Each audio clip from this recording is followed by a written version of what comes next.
गांव भैरवपुर के बाहर एक टूटी झोपड़ी थी, जहां एक रहस्यमयी बूढ़िया अकेली रहती थी। लोग कहते थे कि वह साधारण औरत नहीं, बल्कि चुड़ैल और डायन की मालकिन थी।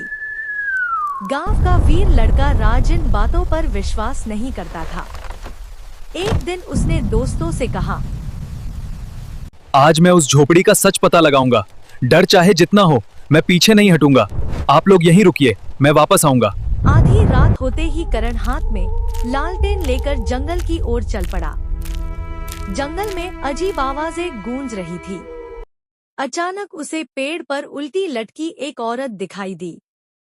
उसके लंबे बाल जमीन तक झूल रहे थे और आंखें लाल अंगारों जैसी चमक रही थी। राज डर गया, लेकिन हिम्मत करके आगे बढ़ा।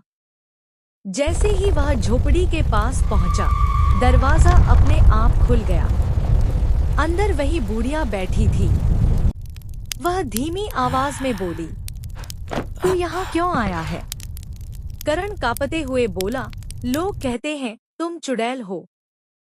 मैं सच जानना चाहता हूँ। बूढ़िया जोर से हंसी। अचानक कमरे की दीवारों पर परछाइयां नाचने लगी। तभी पीछे से किसी ने राज के कंधे पर हाथ रखा। करण ने पीछे मुड़कर देखा। वही पेड़ वाली चुड़ैल उसके पीछे खड़ी थी। उसकी आंखों से खून बह रहा था। वह फुसफुसाई, ये बूढ़िया नहीं, मेरी माँ है।